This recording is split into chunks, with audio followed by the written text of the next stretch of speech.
ओम नमो श्री जगदंबे, ओम नमो श्री जगदंबे, नमन तुझा अंबे करोनी प्रारंभे, डब्बावर थाप तुंतुण्याचा,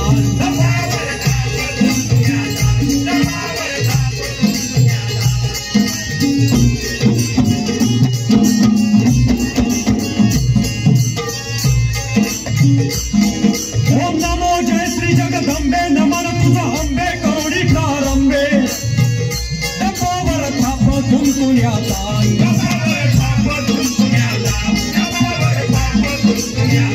शाही रहा महाराष्ट्राचा प्राण,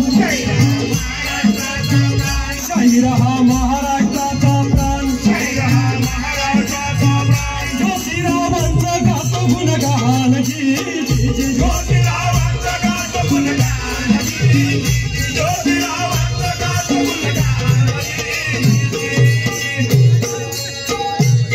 आधी नमन साधू संतांना, ज्ञानेश्वराला एकनाथाला, तुकारामाला तुकारामाला, सावता बाबांना, तुकडोजी गाडगे बाबांच्या गुरुचरणाला,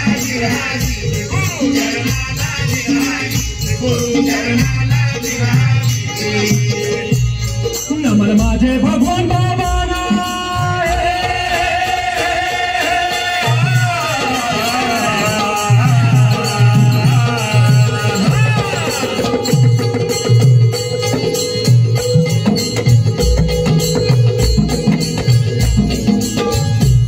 नमन माझे भगवान बाबांना, गुरुमूर्तीला शिवशाहिराला, नमन माझे भगवान बाबाला, गुरुमूर्तीला शिवशाहिराला, देशमुख गुरुला भला, देशमुख गुरुला भला, पुणे जिल्हा बारामती तालुक्याला, मुक्कामी बारामतीला, शाहीर साज चढविला, पूर्ण चढवून शाहीर साजाला, शाहीर साज गात पोहड्याला, गात पोहड्याला,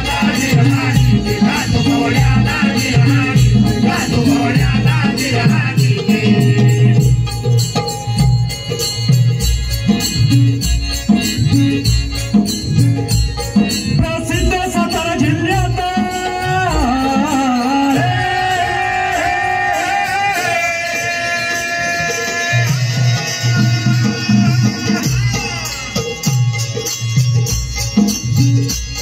प्रसिद्ध सातारा जिल्ह्यात खटाव तालुक्यात येरळा खोऱ्यात कडगुण गाव ठेवा ध्यानात,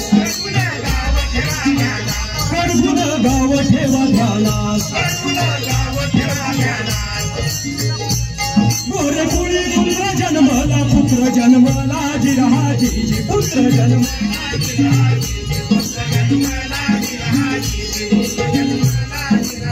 आणि या सातारा जिल्ह्यामध्ये या येळा नदीच्या खोऱ्यात असणारं हे छोटस गाव, या गावाचं नाव आहे कडगुण.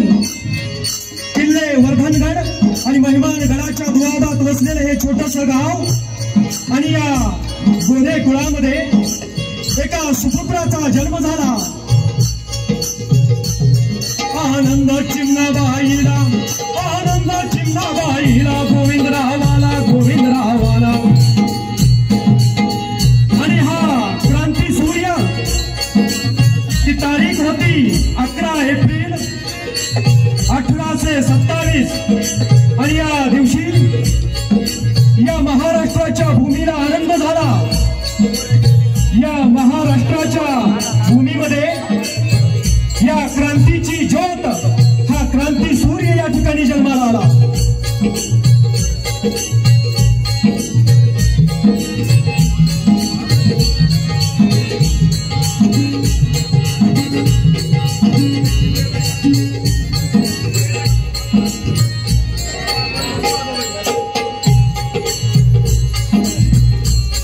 आनंद चिमणाबाईला, गोविंदरावाला, गोविंदरावाला, आणि चिमणा माता हलवी बाळाला, चिमणा माता हलवी बाळाला,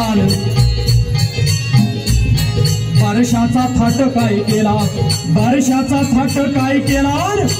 आणि याच दिवशी या ज्योतिबाच्या डोंगरावरती सासणकाठ्या नाचत होत्या. आणि मग पाळण्यात बाळ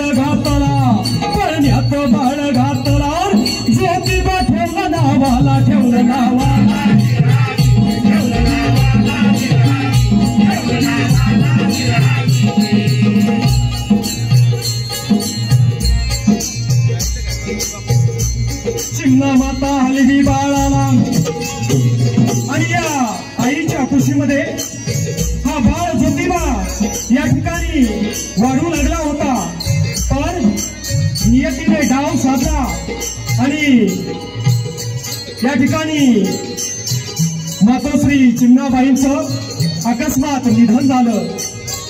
चिमणाबाई गेल्या स्वर्गाला, गेल्या स्वर्गाला, गेल्या स्वर्गाला, गेल्या स्वर्गाला.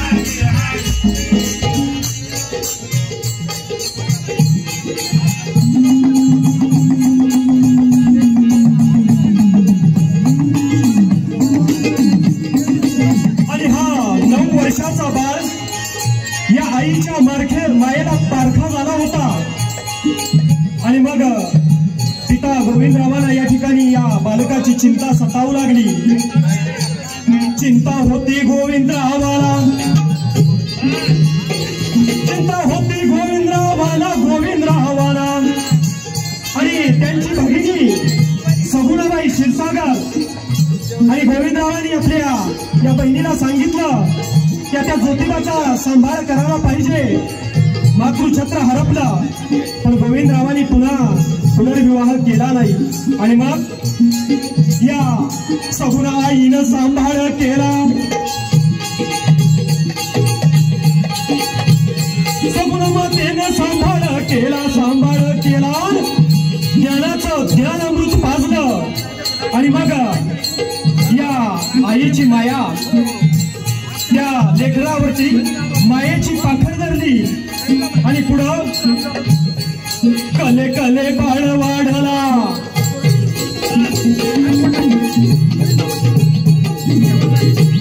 कले कले बाळ वाढला, चालू लागला, बोलू लागला. आणि सगुणाबाईंनी शिक्षणासाठी आग्रह केल्यानंतर गोविंदरावांनी ध्यास घेतला. शाळेत धाडलं ज्योतिबाला, धाडलं ज्योतिबाला,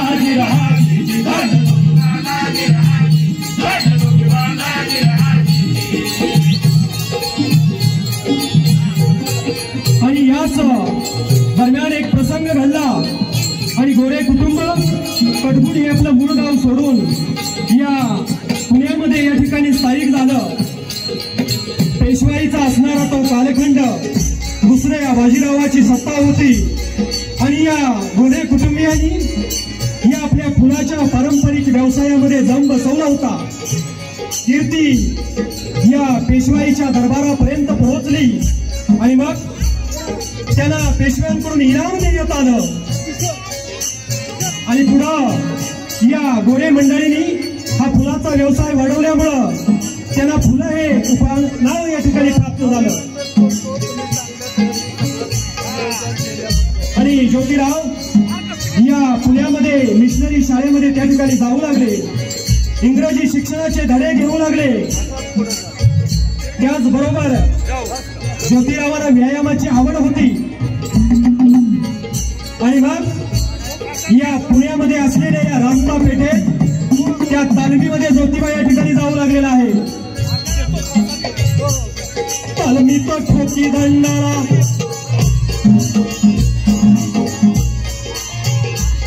तालमीत ठोकी दंडाला, ठोकी दंडाला, गरगरा फिरवी पट्ट्याला,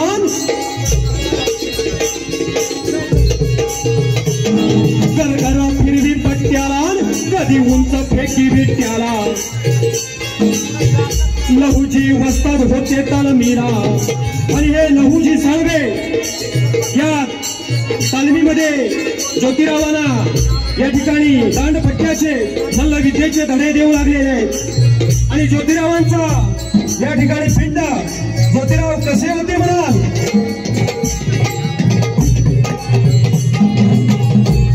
घरदार छातीचा बांधा, छातीचा बांधा, असमर्थ मराठा खंड, मराठा खंड,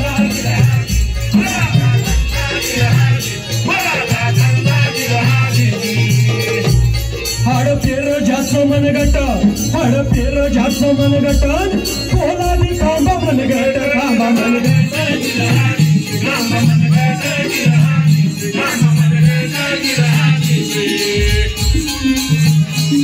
पिळदार दंडी आणि हे पिळदार दंड या ठिकाणी ज्योतिरावाला शोभू लागले आणि मग ज्ञानामध्ये या लेखणीमध्ये ज्योतिरावांची जशी प्रगती होती तशीच शरीर संस्कृतवाकडे ज्योतिराव या ठिकाणी लक्ष देऊ लागले आणि मग पुढे शिक्षणामध्ये या ठिकाणी ज्योतिरावांची प्रगती पाहून या ठिकाणी तो कालखंड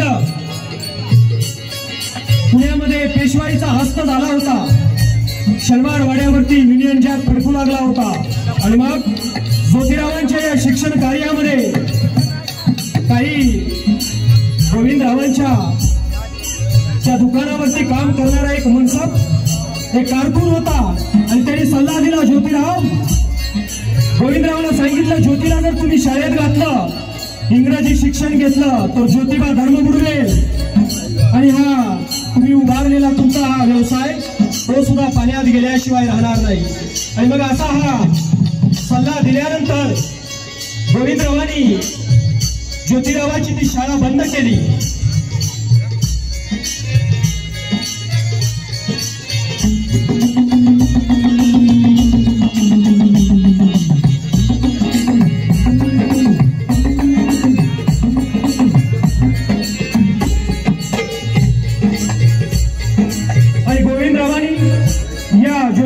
शिक्षण बंद केल्यानंतर हातातली पाठी पुस्तक हे निघून गेला आणि पुन्हा या ठिकाणी उदळ आणि या शेतीमध्ये ज्योतिराव आपले कष्ट करू लागले होते आणि धक्का बसला ज्योतिरावांना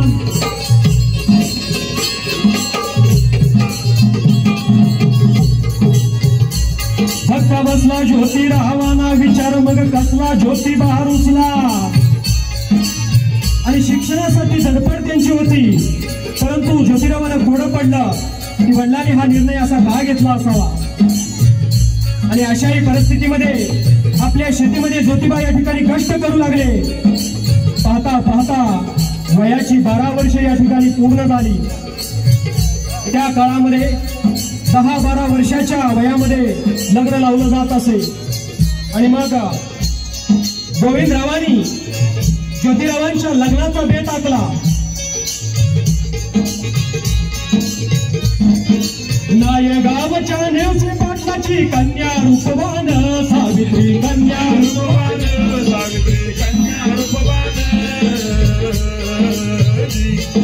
ज्योतिबा आणि सावित्रीची जोडी पहा छान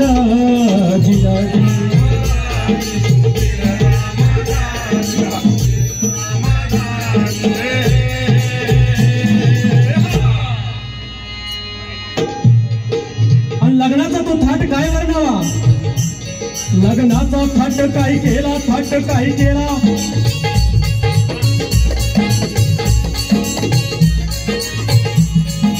एक पाहुणा अंगण झाडी एक पाहुणा अंगण झाडी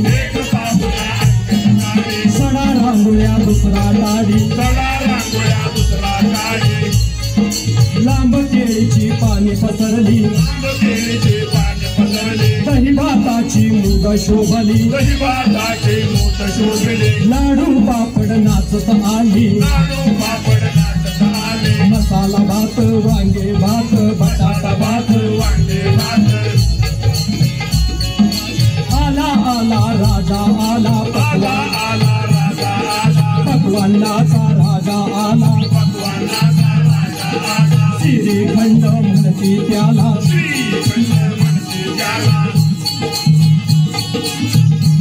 असा थाट नाय गावाला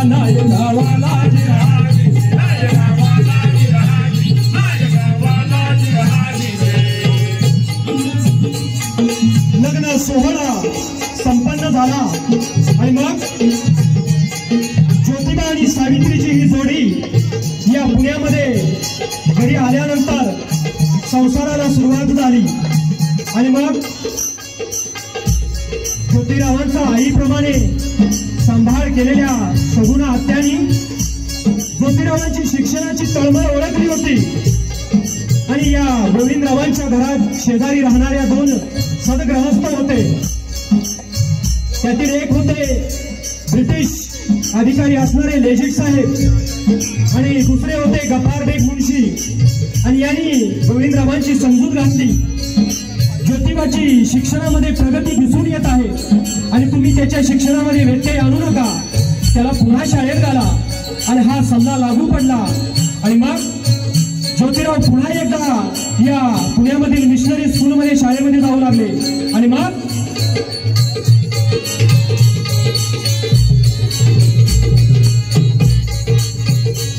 नित्य नियम करी अभ्यास ज्योतिबा खास वर्षाला तास सदा वर्गात नंबर पहिला.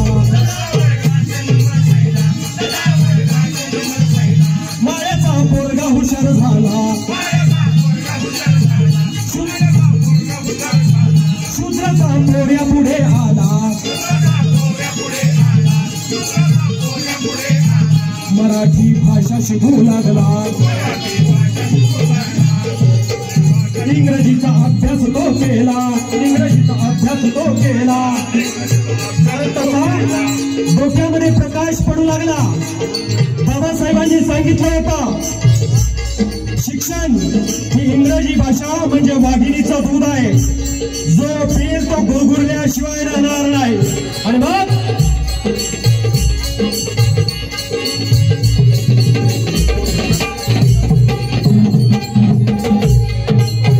इंग्रजीचा तो अभ्यास केला,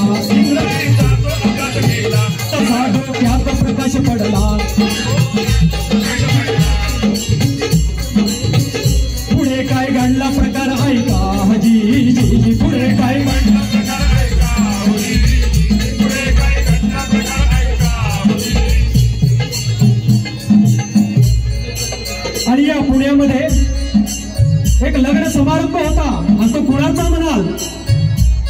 ज्योतिराव ज्या वर्गामध्ये शिकत होते त्या वर्गातील एका ब्राह्मण मित्राचं लग्न होतं आणि ज्योतिरावांना आमंत्रण दिलं, लग्नाची लग्न पत्रिका दिली आणि जीवलग मित्र म्हणल्यावरती करोला शोधला पाहिजे. ज्योतिरावांना सांगितलं, ज्योतिराव माझ्या लग्नात तुम्ही आलंच पाहिजे. आणि मग पुण्यनगरीत लग्न होते एका ब्राह्मणाचे,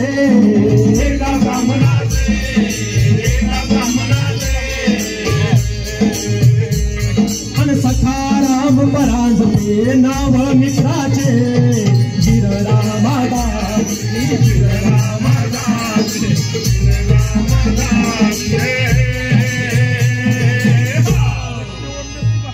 त्या लग्न सोहळ्यामध्ये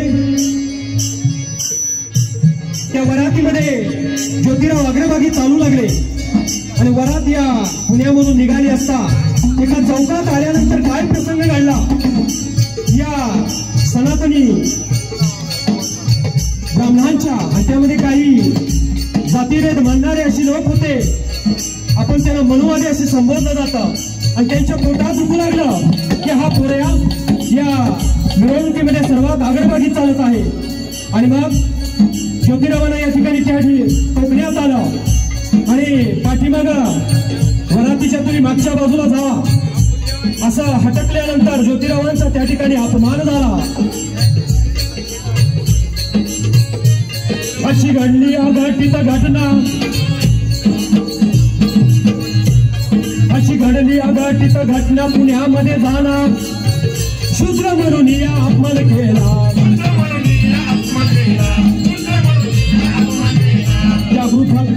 जागृत झाला त्याचा स्वाभिमान, उघडले नव्या युगाचे पान, जी जी जी उघडले नव्या युगाचे पान, उघडले नव्या युगाचे पान. आणि ज्योतिराव त्या लग्नाच्या मिरवणुकीमधून अपमान झाल्यानंतर त्यांच्या डोळ्यामधून या ठिकाणी डोळे ओलावले आणि त्यांनी आपल्या घरी आल्यानंतर वडिलांना हा घडलेला सर्व प्रसंग सांगितला. आणि मग गोविंदरावांनी समजावून सांगितलं, ज्योतिबा अरे ती ब्राह्मण समाजाची मिरवणूक आणि त्यामध्ये अग्रभागाने चालल्यानंतर हे समाज स्वीकारणार नाही. बरं झालं आज पेशवाई नाही, नाहीतर हत्तीच्या पायी सुद्धा देण्याची शिक्षेची तरतूद त्या काळी होती. आणि मग हा समाजामध्ये असलेला अन्याय, हा भेदाभेद, आणि यावरती ज्योतिराव त्या रात्री झोपू शकले नाहीत. थोर पुरुषांच्या महात्म्यांच्या जीवनामध्ये असे काही प्रसंग येत असतात की ते त्यांच्या जीवनाला कलाटणी देतात. आणि मग हा प्रसंग घडल्यानंतर ज्योतिरावांचं विचार चक्र सुरू झालं आणि त्यांनी काय केलं? गुंडाळलं कितीतरी शास्त्र,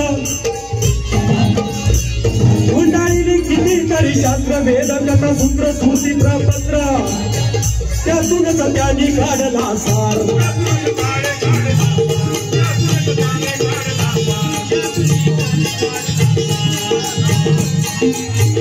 वर्णभेदाचा स्वार्थी बाजार, वर्णभेदाचा स्वार्थी बाजार, मनुवाद्यांनी बनवला फार, मनुवाद्यांनी बनवला फार, मनुवाद्यांनी बनवला फार.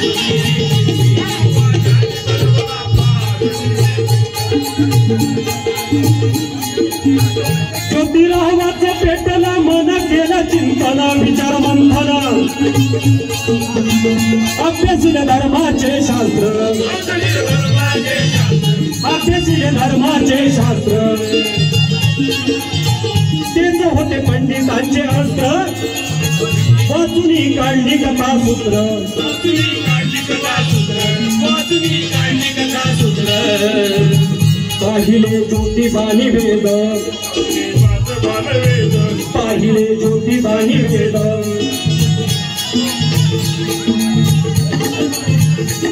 आणि हे सर्व विचार मंथन, हा सर्व अभ्यास सुरू असताना त्यांच्या लक्षात येऊ लागला की या बहुजनांच्या गुलामगिरीचं जे मूळ आहे ते मूळ ज्योतिबानी शोधलं. आणि मग या अज्ञानानं या बहुजनांना जे दुर्बळ केलं आहे, अनेक ग्रंथ वेद स्मृती शास्त्र अभ्यास केल्यानंतर या सर्व शास्त्रांचं सार लक्षात आलं आणि या मनुस्मृतीच्या संहितेप्रमाणे हा हिंदू धर्मामध्ये असलेला भेदाभेद हा लक्षात आल्यानंतर बहुजनांच्या गुलामगिरीचे शोधिले मूळ ज्योतिबानी, शोधिले मूळ ज्योतिबानी, शोधिले मूळ.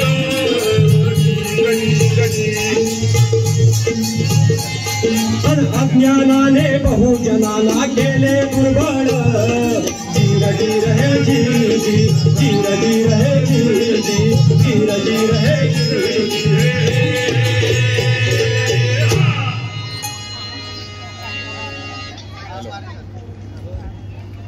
यानंतर ज्योतिरावांचं हे विचारचक्र सुरू होतं आणि त्यामध्ये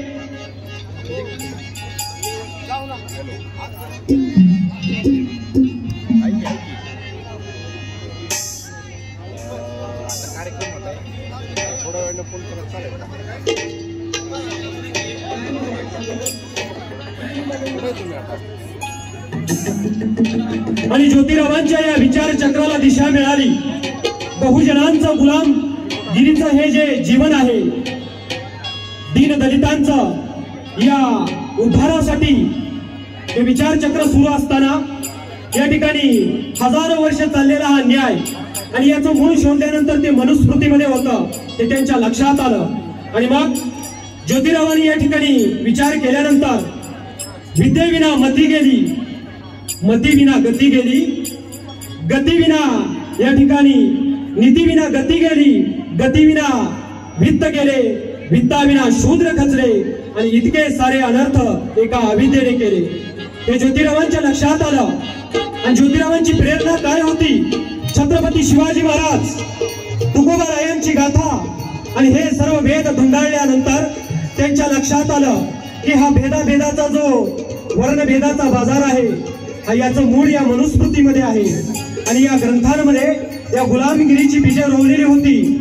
आणि म्हणून ज्योतिरावा या निर्णयाप्रत आले की बहुजन समाजाचं या ठिकाणी त्यांना जर सन्मानाने जगायचं असेल तर स्त्री शिक्षणाशिवाय पर्याय नाही, स्त्री शिक्षणाशिवाय पर्याय नाही। आणि म्हणून ज्योतिरावांनी आपली पत्नी सावित्रीबाईंना या ठिकाणी शिक्षण देण्यास सुरुवात केली।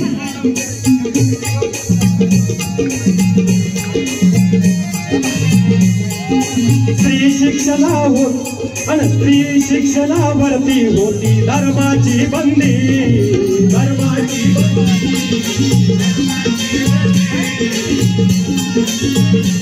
आणि ज्योतिरावांनी काय केलं?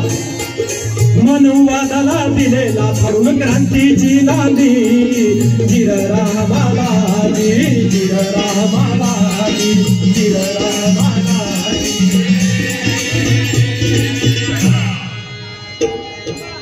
आणि ज्योतिराव या ठिकाणी एक ऐतिहासिक घटना घडली, ती काय म्हणाल तर ते साल होतं 1848। 1848 साला 1 तारखेला जानेवारीला क्रांतिकारी प्रयोग हा पहिला, क्रांतिकारी प्रयोग हा पहिला। काढूनी मनू विचाराला, काढूनी मनू विचाराला। आणि मुलींची पहिली शाळा या पुण्यामध्ये काढण्यात आली। आणि मग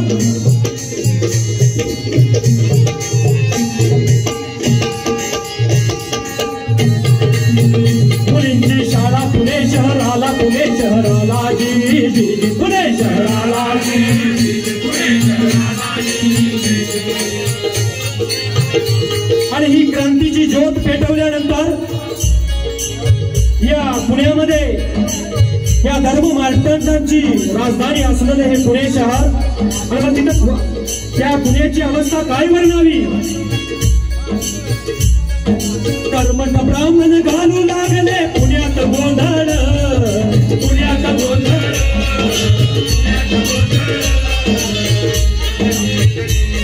अन ज्योती आणि सावित्रीचा केला त्यांनी छळ, जीर जीर हे जी, जीर जीर हे जी, जीर जीर हे जी।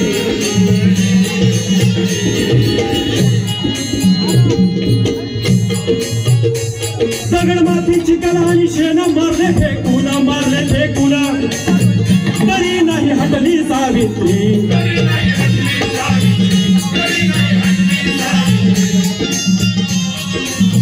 स्त्री शिक्षणाची ज्योत पेटली, स्त्री शिक्षणाची ज्योत पेटली। आणि या पुणे शहरामध्ये ही स्त्री शिक्षणाची जी ज्योत पेटली होती, तिनं देशाला, या महाराष्ट्र आणि भारतवर्षाला एक दिशा दिली। आणि स्त्रियांच्या शिक्षणासाठी पहिली शाळा या पुण्यामध्ये सुरू झाल्यानंतर या ठिकाणी सावित्री मातेला हाल अपेष्टा सहन करावे लागल्या। दररोज शाळेत जाताना चिखल दगड धोंडे अंगावरती सहन करावे लागले। आणि मग सावित्री मातेनं चंग बांधला, कलबर्गीच्या या कार्यापासून ढळल्या नाहीत। आणि मग स्त्री शक्तीचा केला उद्धार माय सावित्रीने। स्त्री शक्तीचा केला उद्धार माय सावित्रीने, माय सावित्रीने फेडला पांग, फेडला पांग। सावित्रीने फेडला पांग, फेडला पांग जिरहारी।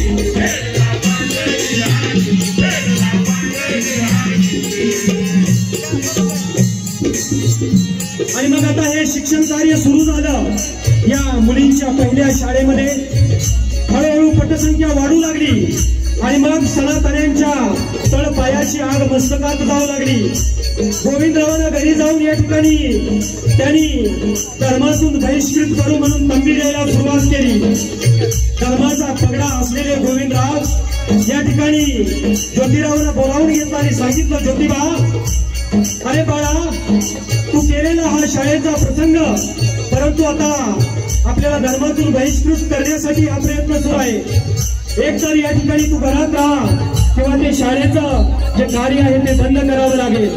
आणि असा पर्याय वडिलांनी ठेवल्यानंतर गोविंदरावांनी या ठिकाणी आपल्या पुत्राला हे सर्व सांगण्यासाठी काळजावरती दगड ठेवून त्यांनी अशी गोविंदरावांना हात घातली। आणि मग ज्योतिरावांनी निर्णय केला, आपल्या वडिलांना सांगितलं, हाती घेतलेलं हे कार्य माझे प्राण गेले तरी बेहत्तर, पण आता मी मागे हटणार नाही. आणि मग अशी सिंह गर्जना केल्यानंतर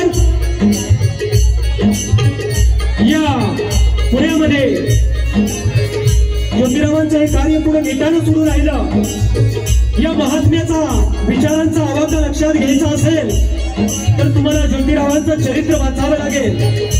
ज्योतिरावांचं पहिलं चरित्र धनंजय कीर यांनी लिहून काढलं. डॉक्टर बाबासाहेब आंबेडकर यांची मुलाखत घेत असताना एके ठिकाणी ते असे म्हणतात, बाबासाहेबांनी ज्योतिरावांना, संत कबीरांना, गौतम बुद्धांना आपल्या गुरुस्थानी मानलं. पण या महाराष्ट्राचा इतिहास अभ्यासत असताना शिवराय शाहू फुले आंबेडकरांचा, ज्योतिबांचा हा महाराष्ट्र आपण या ठिकाणी म्हणतो, त्या ठिकाणी ही गुरु परंपरा, हा विचारांचा आणि प्रबोधनाचा वारसा महाराष्ट्राच्या इतिहासात सुवर्ण अक्षरांनी लिहून ठेवावा असा आहे. आणि म्हणून या माता भगिनींना, नव्या पिढीला या शाहिराची या ठिकाणी विनंती आहे, ज्योतिबांचं चरित्र एकदा अवश्य वाचा. हे चरित्र वाचल्यानंतर तुम्ही झोपू शकत नाही. या महात्म्याने केलेला त्याग, सावित्रीमाईंची ती त्यागाची भावना ही या ठिकाणी लक्षात आल्यानंतर तो गडथर काळ आणि त्या काळातून या क्रांती सूर्याने बहुजनांना दाखवलेली दिशा आणि महाराष्ट्राचा आणि भारतवर्षाचा उत्कर्ष आपल्या डोळ्यासमोर उभा राहिल्याशिवाय राहत नाही. डोळ्यासमोर उभा राहिल्याशिवाय राहत नाही. आणि म्हणून या पुण्यामध्ये अनेक दुष्ट रूढी परंपरा चालत होत्या. पेशवाईचा अस्त झाला, परंतु स्त्रियांना या ठिकाणी शिक्षणाची परवानगी नव्हती. सती प्रथेला या ठिकाणी उल्लंघन स्वरूप प्राप्त झालं. पण ब्रिटिशांच्या अंधारीत कायद्यामुळे सती प्रथा बंद झाली. ज्योतिबांनी पहिल्यांदा या ठिकाणी महाराष्ट्रातून या सती प्रथेविरुद्ध प्रहार केला. या स्त्रियांच्या केश वापराची जी पद्धत होती तिच्यावरती बंदी आणण्यासाठी या महात्म्यानं पुण्यामध्ये सर्वप्रथम या तळेगाव ढमढेरे असं त्याला म्हटलं नव्हतं, या ठिकाणी या नाभिक समाजाच्या बांधवांना बोलावून त्यांना संप घडवून आणला आणि सांगितलं, आजपासून कुणी या विधवा स्त्रियांचं केश रोपण करायचं नाही.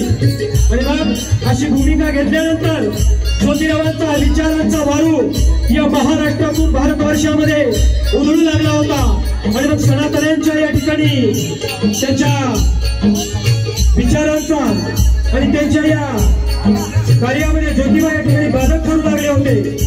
आणि म्हणून या पुण्यामध्ये एक घटना घडली. ज्योतिराव स्त्री शिक्षणावरती या ठिकाणी भर देऊन थांबले नाहीत, तर त्यांनी पुण्यामध्ये बाल हत्या प्रतिबंधक गृहाची स्थापना केली. आणि ज्योतिरावांनी काय सांगितलं, या विधवा स्त्रियांना समाजामध्ये अज्ञान, अंधश्रद्धा किती मोठ्या प्रमाणावरती होत्या विचार करा. लहान वयामध्ये स्त्रियांचं या ठिकाणी पतीनिधन झाल्यानंतर त्यांना केशवपन करून अंधाऱ्या खोलीमध्ये डांबलं जाईल. दिवसातून एक वेळ अन्न दिलं जाईल. आणि मग अशी करुण परिस्थिती पाहिल्यानंतर या महात्म्याच्या अंतःकरणाला पीळ पडू लागले. आणि ज्योतिबा थॉमस पेनचा ग्रंथ अभ्यास केले होते.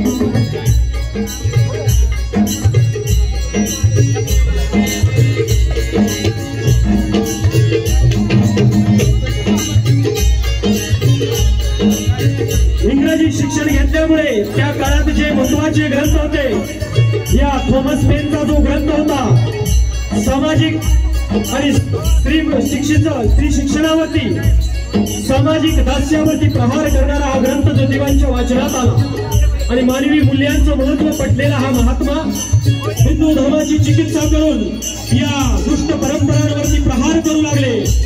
पुण्यामध्ये हे स्त्री हत्या प्रतिबंधक ग्रह, बालहत्या प्रतिबंधक ग्रह स्थापन झाल्यानंतर ज्योतिरावांची विचाराची उंची आजही आपण ते धाडस करू शकत नाही. लक्षात घ्या, व्हॉट्सअपवरती आणि चित्रपटांमध्ये पाहिल्यानंतर इतिहास समजत नाही.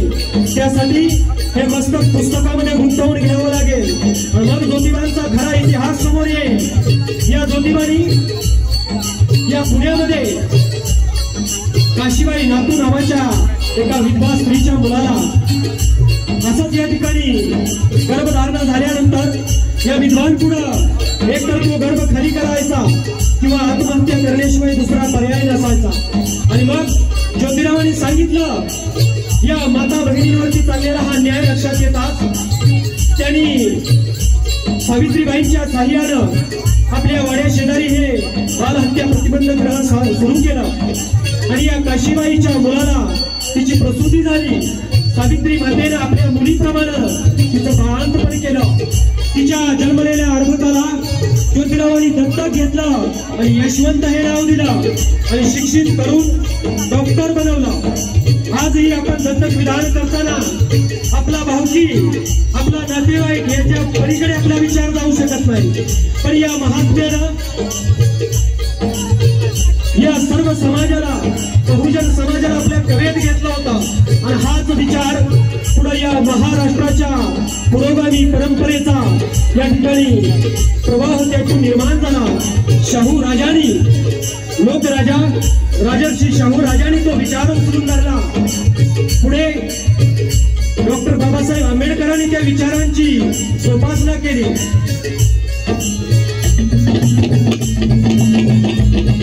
आणि हा विचारांचा वारू या ठिकाणी दौडत असताना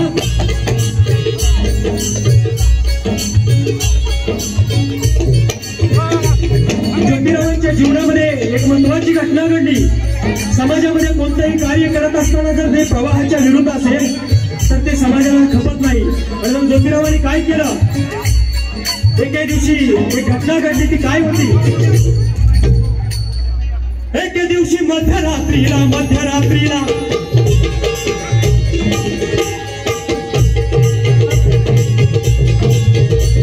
एके दिवशी मध्यरात्रीला मारेकरी याच समयाला आणि हातात शस्त्र घेऊन हे मारेकरी ज्योतिरावाला संपवण्याच्या उद्देशानं या फुलेवाड्यामध्ये प्रवेश करते झाले। मध्यरात्रीचा समय होता आणि या मध्यरात्री ज्योतिबांच्या समोर या समशेरी तळपू लागल्या आणि ज्योतिरावांनी या ठिकाणी विचारलं, समोर आलेल्या मारेकऱ्याला विचारलं, कोण आहे तिकडं? आणि मग तो नाईक समाजातला रोडे नावाचा व्यक्ती समोर आला आणि त्यांनी सांगितलं, तुम्हाला संपवायसाठी आम्ही आज या ठिकाणी आलेलो आहोत। आणि दुसरा एक व्यक्ती होता, त्याचं नाव होतं धोंडीराम कुंभार। बहुजन समाजातली माणसं, पण यांना हाताशी धरून ज्योतिरावांना संपवण्याचा घाट घातला होता। आणि या महात्म्यानं समोर त्या मारेकऱ्यांना पाहिल्यानंतर विचारलं, मी तुमचा काय अपराध केला? आणि मारेकरी या ठिकाणी सांगितलं, तुम्ही आमचा काही वाईट, आमचा काही वैर नाही, परंतु आम्हाला तुम्हाला मारण्याची सुपारी दिलेली आहे आणि प्रत्येकी 1,000 रुपये मला दिले। आणि असं ऐकल्यानंतर ज्योतिरावांनी सांगितलं, माझ्या मृत्यूने जर तुमचा फायदा होणार असेल तर माझी मान तुमच्यासमोर मी करत आहे। आणि महात्म्याचे हे विचार ऐकल्यानंतर दोघेही त्या ठिकाणी ज्योतिरावांच्या चरणावरती त्यांनी त्यांच्या चरणाला लागलेले आहेत। आणि तो धोंडीराव नावाचा व्यक्ती काय म्हणत होता, तात्याराव आम्हाला माफ करा, आमच्या हातून हा भयंकर असा गुन्हा घडत होता, आमच्या या दुष्ट कृत्याला तुम्ही माफी करावी आणि ज्यांनी तुमच्यावरती आम्हाला मारेकरी म्हणून पाठवलं त्यांच्या नर्दीचा भोट घ्यायची आम्हाला परवानगी द्या। तर त्या महात्म्याचे शब्द होते, अशा प्रकारे सूडबुद्धीनं तुम्ही काही करू नका, घडलेला प्रसंग हा कुणाला बाहेर वाच्यताही करू नका। आणि त्यांना माफी दिली। गौतम बुद्धाच्या चरित्रामध्ये आपल्याला पुरा दाखला मिळतो, त्या अंगुलीमालाचं मत परिवर्तन करून त्याला सुपंताला लावणारा तो महात्मा गौतम बुद्ध आणि त्याच प्रसंगाची आठवण यावी अशी या महात्म्याच्या जीवनात घडलेली ही घटना। रोडे नावाचा तो नाईक पुढे महात्मा ज्योतिरावांचा अंगरक्षक झाला आणि तो धोंडीराम पंडित म्हणून उदयाला आला। आणि ज्योतिरावांच्या या चरित्राचा मागोवा घेत असताना आपल्याला अनेक घटनांचं या ठिकाणी वर्णन करता येईल, परंतु अगदी थोडक्यात हा पोवाडा लिहित असताना 4 ते 5 दिवसामध्ये या पोवाड्याचं लेखन करून महाराष्ट्रातला हा तिसरा पोवाडा या ज्योतिरावांचं कार्य माझ्या पोथीप्रमाणे मी आपल्या समोर वर्णन करायचा प्रयत्न केलेला आहे। आयोजकांचं या ठिकाणी अतिशय उत्तम असं हे नियोजन आणि या बारामती नगरामध्ये ज्योतिरावांच्या कार्याची ही क्रांतीज्योत तुम्ही पेटवलेली आहे। निश्चित आयोजकांसाठी एकदा जोरदार टाळ्या होऊ द्या, एकदा जोरदार टाळ्या होऊ द्या।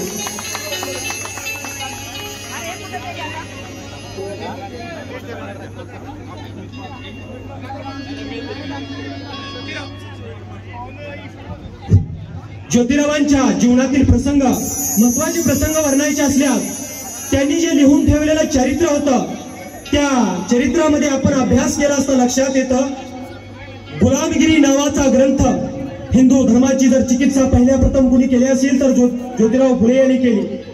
तदनंतर शेतकऱ्यांचा आसूड हंटर आयोगासमोर दिलेला त्यांनी जबाब, आणि यामध्ये या ब्रिटिश सरकारला ज्योतिराव निक्षून सांगत होते की तुम्ही या बहुजन समाजाकडून, शेतकऱ्यांकडून जेवढी तुम्ही या ठिकाणी शेतसारा वसूल करता, त्या शेतसारे एवढी तरी विद्या या आमच्या बहुजन समाजाला मिळावी, म्हणून ज्योतिरावांच्या जीवाची तळमळ होती। आणि त्यांचं हे कार्य या पुण्यनगरीमध्ये सनातन्यांचा असणारा तो बाले किल्ला, स्त्री शिक्षणाची क्रांतीज्योत पेटवणं म्हणजे सोपं काम नव्हतं। सिंहाच्या गुहेमध्ये जाऊन त्याची आयाळ हातात धरून ओढावी, असा ह्या क्रांती सिंहाचा धगधगता इतिहास तुमच्या समोर मांडत आहे, तुमच्या समोर मांडत आहे। आणि ती तारीख होती या महात्म्याच्या जीवनातला अतिशय महत्वाचा प्रसंग या ठिकाणी वर्णन करत आहे। आणि सेवेला माझ्या मी विराम देईन।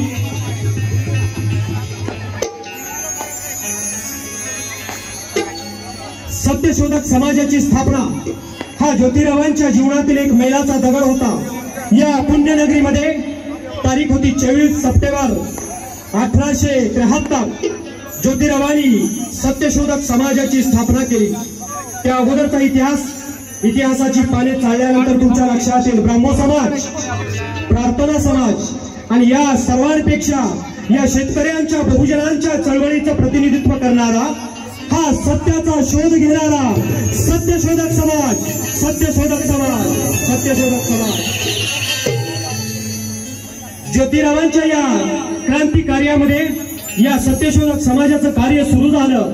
अनेक समाज बांधव त्यामध्ये अग्रभागाने सहभागी होऊ लागले।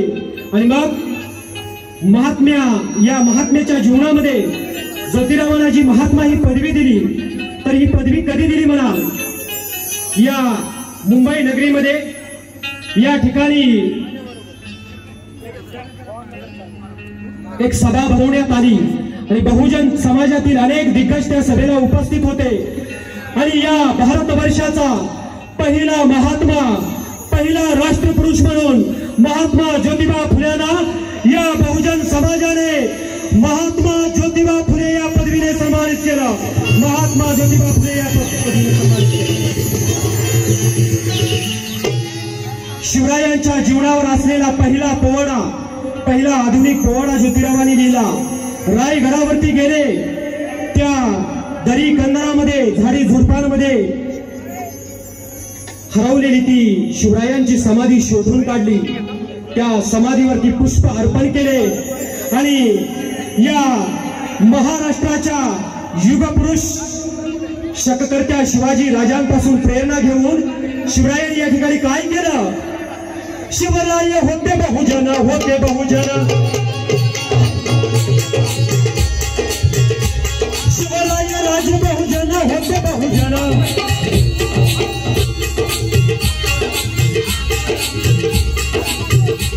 शिवराय राज बहुजन, गेले होऊन घेऊ जाणून, विचार ज्योतिबानी, विचार ज्योतिबानी केला, विचार ज्योतिबानी केला,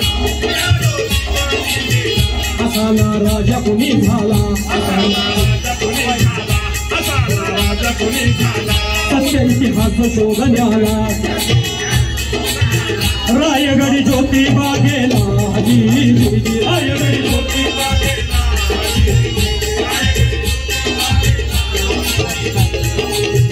आणि ज्योतिबांच्या विचारांची प्रेरणा या शिवाजी राजांचं वर्णन करत असताना शाहिरांना स्फूर्ती मिळते। आणि ती स्फूर्ती काय वर्णावी? शिवराय दैतेचा राजा,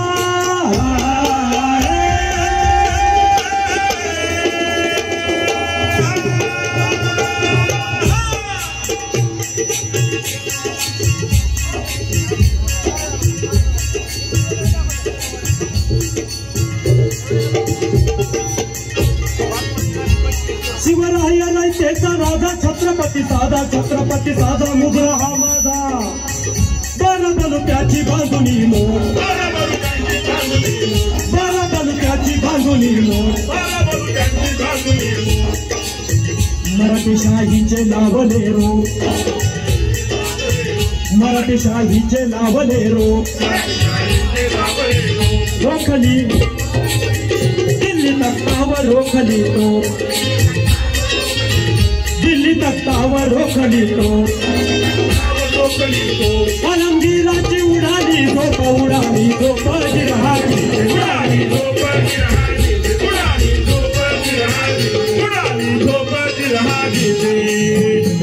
आणि या शिवरायांच्या विचाराचा जागर महाराष्ट्रातली पहिली शिवजयंती या ज्योतिबानी 1869 मध्ये शिवरायांच्या जीवनावर आधारित असलेला प्रदीर्घ असा पोवाडा लिहून प्रकाशित केला आणि पुण्यामध्ये पहिली शिवजयंती सुरू केली, शिवविचारांचा जागर सुरू केला आणि जाहिरानं ताजा तडविला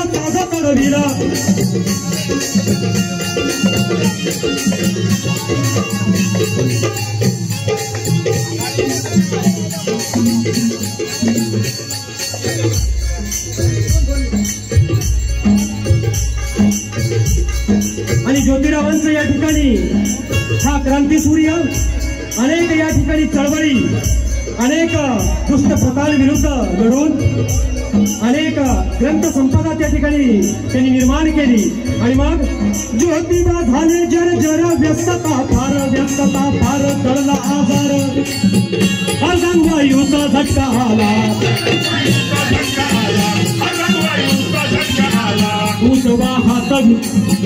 उजवा हात गेला निकळून उजवा हात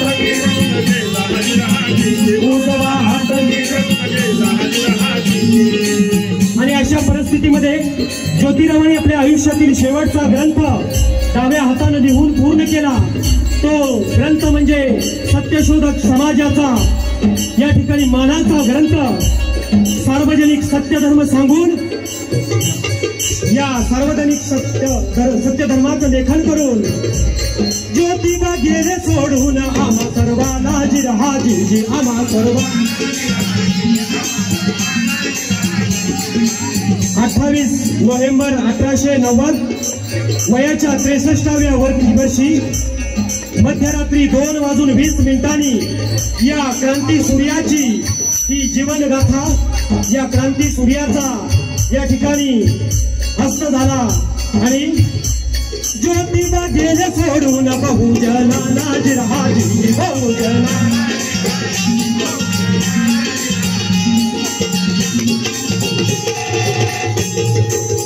आणि म्हणून शाहिरानं साधा चढविला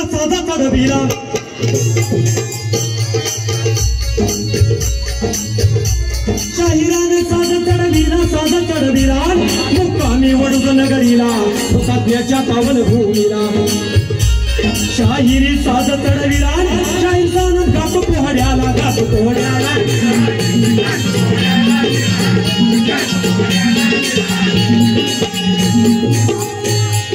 ज्योतिरावांच्या समाधीवरती ठेवून या माता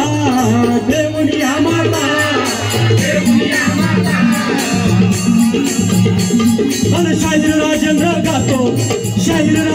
गातो फुल्यांची अमर ही गाथा चिररामदाजी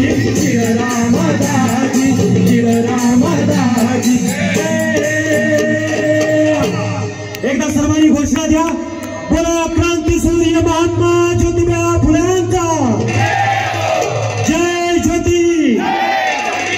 धन्यवाद।